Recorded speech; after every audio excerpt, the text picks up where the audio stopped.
Hi. I'm just coming to give probably a long testimony, but I wanted to do it. Yeah, I'm in my pajamas and I'm in my hair bonnet. Yes, I am, because this is the real you, me, no makeup, no nothing. So this is me with my hair bonnet on, because I just put some oil in my hair and my hair is natural, and I gotta protect the hair up under all that stuff I put on top of it. Okay. So anyway, now let's get serious. Just wanted to come and share God's blessing or blessings over my life lately. I'm going to try to say this as short as possible, but honestly, the blessings that God has been bestowing on my life, it's not something that I can just give a quick synopsis of. So I'm going to start a couple years back, and we're just going to kind of shoot through if I can. A couple years back, I started getting really sick. I was having bronchitis maybe 5 to 7 times a year. And on top of that, I had an additional thing with my body that I was starting to fall. I was having falls. I was having imbalance. I was having dizziness. I had gotten to the point sometime where I couldn't walk. I couldn't do my hair because I couldn't hold my arms up above my head. It had gotten pretty vicious. And so just this year, I started to try to address those issues because the two of them combined had kind of gotten overwhelmed and completely taken over in me. So I made a video, or 2 videos actually, of each of those diagnoses separately, but for those that didn't see it, I'm going to kind of shoot through that because my blessings kind of wasn't in the diagnosis, but as a result of the things that happened to me, my blessings kind of, the story would kind of connect towards the end. So I ended up with a IgE disorder, and the doctors are still trying to pinpoint it autoimmune or what exactly happened, but I ended up taking an allergy test of all the trees and plants and cats and dogs, the basic allergy test for outdoors and dander and dust, and I was allergic to everything on the test. There was nothing that came out 0. Actually there was one, and I'm trying to think of what it was, but I think it was like cockroaches or something like that. Who got cockroaches? Not me. So that is not benefiting me. Okay. And then I did a food test and also came out allergic to all the food tests. And so I did the skin and blood. I did it both ways, and they both kind of came out the same way. And so the doctors are basically like, there's something wrong. And so they assumed that I had cancer. I went to a hematologist. I went through a whole round of testing because my numbers were so high. To give you an example, the average person has a number of 25. My numbers was 4,000 and something. So I was off the charts. My insurance to this day will not pay for my medication because they feel like it's useless. How am I supposed to get better if y'all feel like it's useless? Give us a step break. Like, seriously, I can't take allergy shots, so let me take something. But anyway, I'm getting off point. So, don't want to get off the point. So, I ended up going to a hematologist. The hematologist was checking me for something called multiple myeloma. I think I said that in one of my other videos, which is a rare aggressive cancer. I ended up not having multiple myeloma, but I actually had the precursor for it. So that's something that the doctors will just kind of keep up with and just make sure, everything, all my numbers are normal. But anyway, in the process, blessing number 1, in the process of me doing that, the doctor was like, you know what, let me just give you a CAT scan to make sure you don't have anything, any cancerous growths on your back or your head. So they did a CAT scan of my head and my entire back. Now, I told you earlier that my back was in severe pain. I wasn't able to raise my arms above my head. My shoulders were hurting. I would get dizzy. I couldn't walk across the street with glasses on. I couldn't see.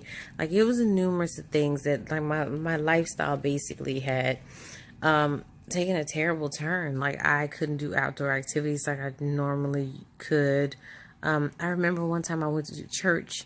And we had a picnic, and the girls were playing the football, the women were playing football with the men, and I had to like literally sit out, and I realized then how sick I was. But anyway, back to what I was saying.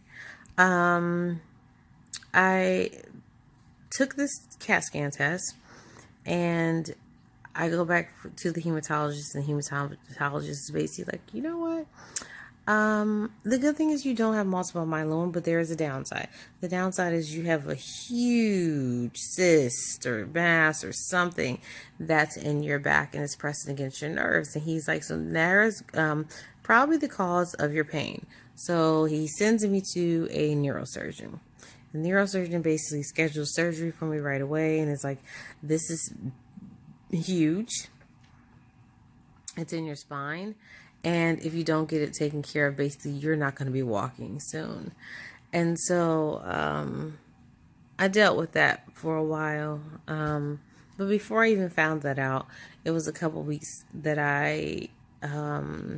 it took for me to actually get to the neurosurgeon.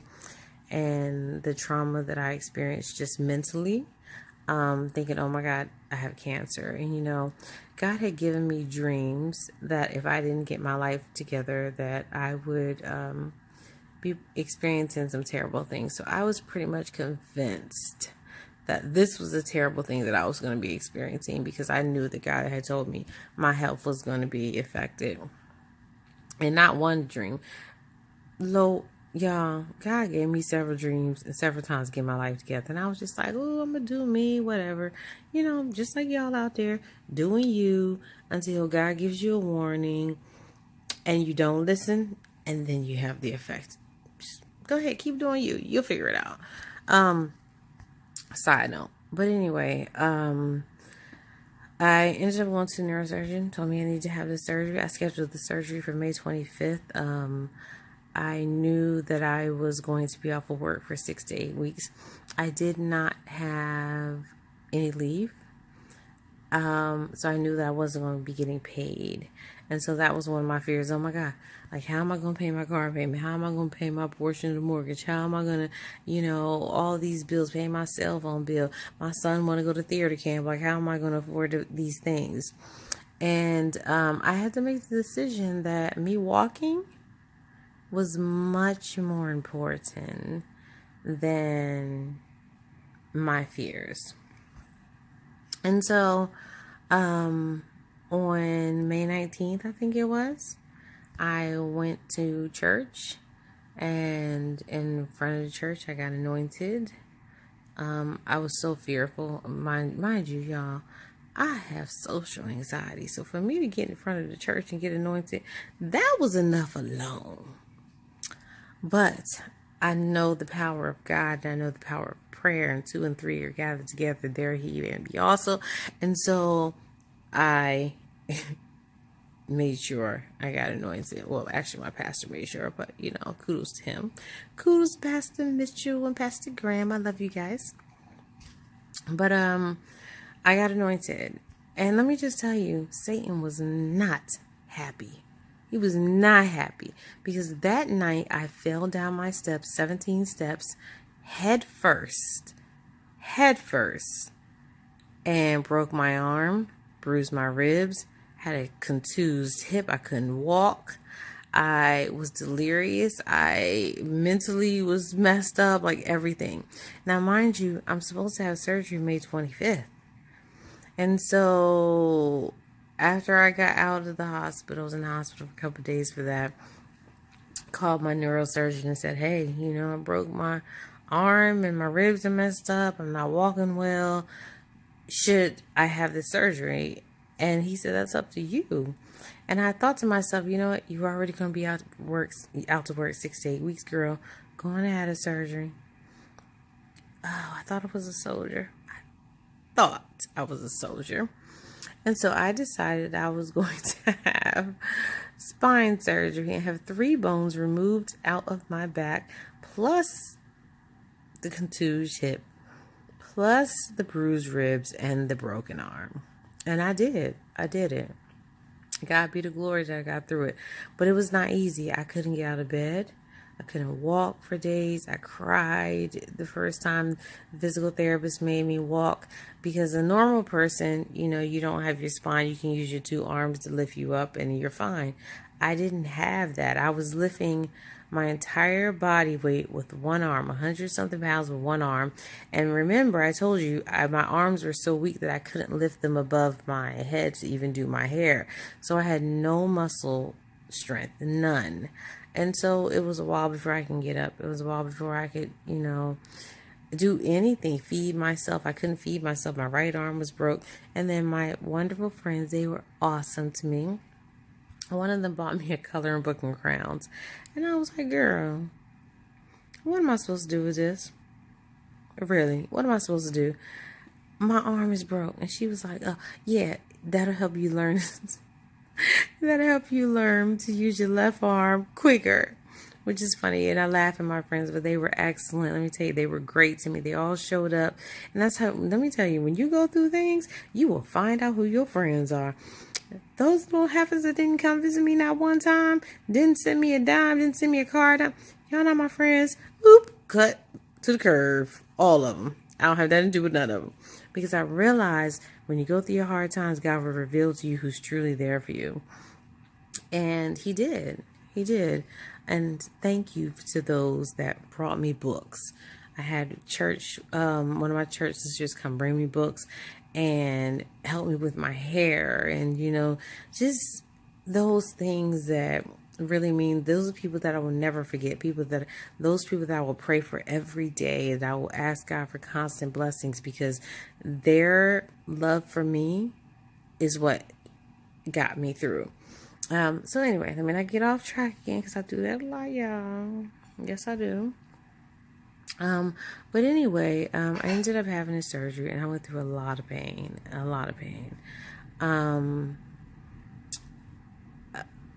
I was at my wit's end. I literally thought I had been so frustrated. I'm a hard worker, I'm a dedicated worker, and I like to work.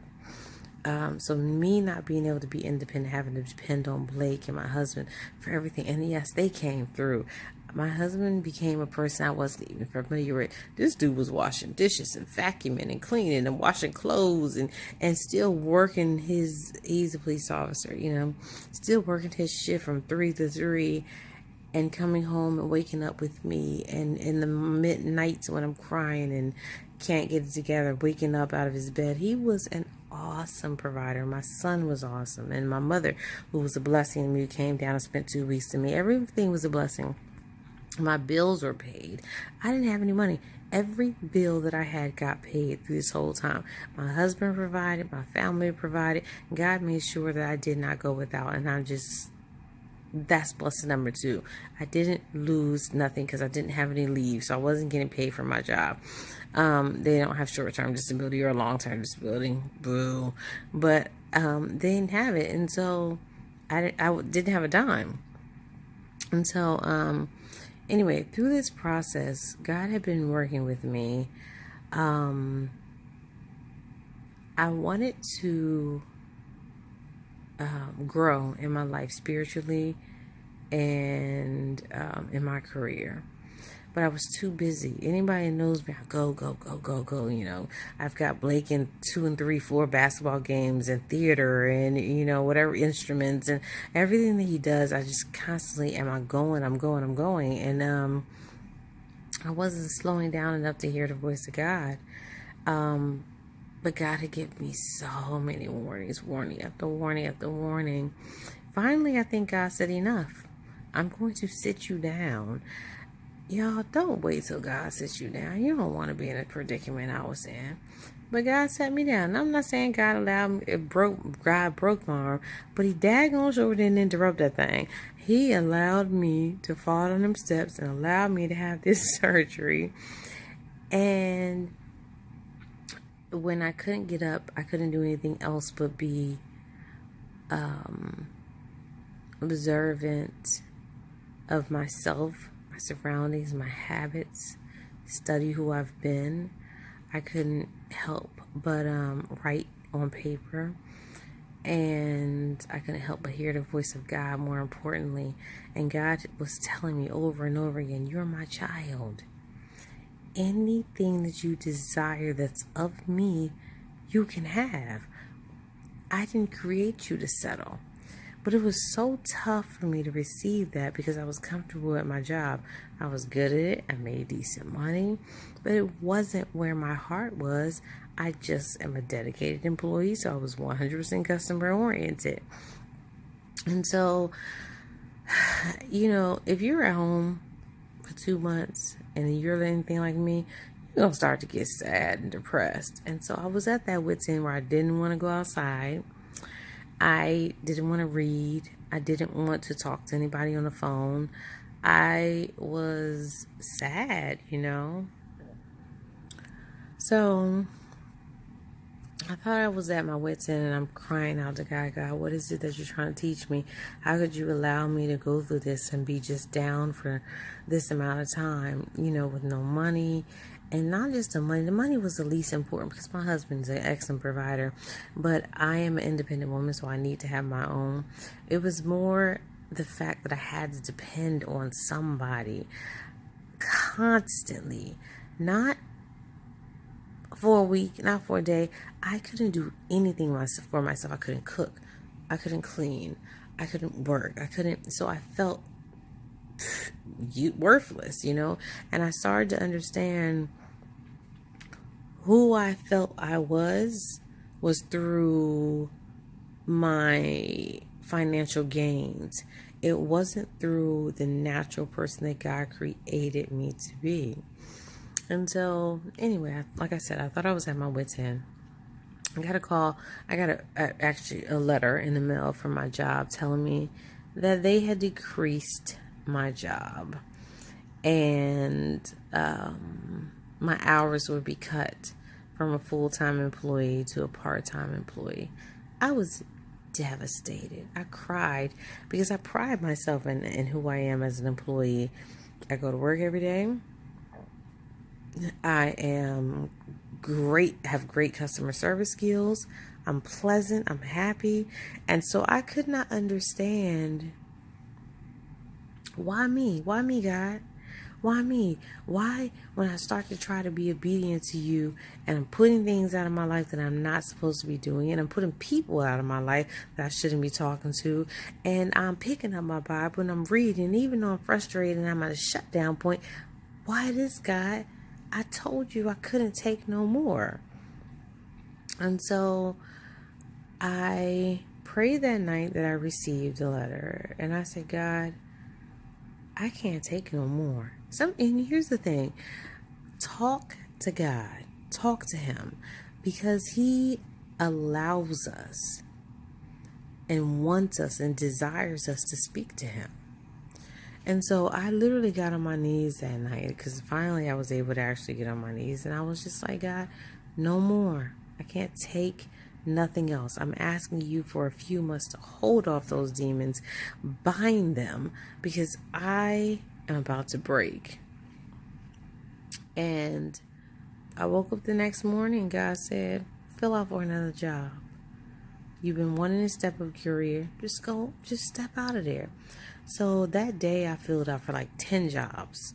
I think I got the letter like on a Saturday. By Monday I filled out for like 10 jobs. By Wednesday I had went on 2 interviews. By Thursday I had another one. And within a week I had an offer. Now I forgot to tell you, in that prayer I asked God, give me a job. I don't want to go back to that job. I told them, number one, because they did me wrong. I felt like they did me wrong. And then I said, God, I want a job that makes more money. God, I want a job where I'm in charge. God, I want a job that's closer to home. And God, I want a job with better benefits. When I tell you that God came through for me immediately in less than a week, He came through abundantly. And that is my third miracle. God is awesome, you guys. Like, just stop doubting Him so much. Stop doubting yourself. Maybe you don't doubt Him, but I think a lot of people don't doubt God, but they doubt themselves, and they find themselves unworthy of God's benefits. That's human thought. That's not God's thought. And so I went in there and the lady just was like, "You were perfect." It's like your resume just fit exactly what we were looking for. And when I tell you I wasn't ready for this position, I wasn't ready for this position. I wasn't ready. I wasn't ready, but it was what I wanted. And it's what I had the, even when I seen the ad for it, I was like, I don't know if I'm qualified. I don't know. I was starting to doubt myself. And God said, no, this is for you. Fill it out. And I did. I was obedient. So that was blessing number 3. And so I started my job. I'm 2 days in. It's on my second day today. And everything went well. I'm great. I'm happy. I love it. It's some challenges that are going to come because I wasn't exactly prepared. But I am so happy that I listened to the voice of God. And number 4, when God does something for you, stop worrying about everything around it. If he does it for you, he's going to work for the things around it too. So I ended up having this huge fluid lump on my back. And I ended up going back into the hospital. And so I was supposed to return to my other job, but I ended up going back to the hospital. And basically the neurosurgeon on call was like, "You're not going back to work no time soon. You need to have surgery again." And I was just like, "Gotta be kidding me." Now, mind you, if I have surgery again, that means I'm gonna be out of a job for another 6 to 8 weeks. And I'm supposed to start this new job in 2 weeks. And I'm like, God, how am I going to do that? Like, start this new job, be out 6 to 8 weeks. What am I supposed to do, Lord? I'm in panic mode. So my husband, in his infinite wisdom, said, "This is a neurosurgeon that's not yours. Don't make any moves until you talk to your neurosurgeon." So my neurosurgeon, big shout out to my neurosurgeon. I love him, Dr. Manny Nair from Georgetown. Love him. But so I called him. I listened to my husband, which I rarely do because I'm just a boss like that naturally by nature. But I was just like, you know what, I'm going to listen to him. So I called him, and my neurosurgeon was actually out of the country. And he contacted the office back and said, "Tell her wait. Don't do anything until I see her." My doctor's appointment was on a Tuesday. On Saturday, I took a picture of my lump that was on my back from my surgery point. It was huge. It was golf ball size. And so the neurosurgeon on call was afraid that it would burst. And if it burst, that means spinal fluid is floating throughout the back and having a chance for infection and death and things like that. That was Saturday. I was scared. I prayed. My son prayed. My husband prayed. We prayed. Sunday morning, I woke up and I literally had nothing on my back. That's miracle number 4. When I tell you I had nothing on my back. It was as flat like I didn't even have surgery. I couldn't believe it because it had been there for a month and a half. I couldn't believe it. And I just kept touching my back. Like, oh my God, what happened? Like, where did it go? Where did it go? And so on Tuesday, I went into my doctor's office and he was like, "Let me see your back." And I showed him and he said, "I don't see anything." But let me take you back before then. When I tell you that what God has for you is for you, and that song, "What God has for you is for you," is real. Because I called the job and I said, I may not be able to start for another 6 to 8 weeks because I may have to go back in surgery. And she said, "I want you. I will wait for you. What God has for you is for you. Stop doubting him. Stop doubting him. When he gives you something, it's for you. Now, once he gives it to you, it's up to you to be obedient, to be diligent, and to give your best in order to keep it for the time that he has it for you." Side note, another one. It wouldn't be me. But anyway, so I went to the doctor, and my doctor was shocked. He was just like, "What happened?" And even at that point, I was still shocked.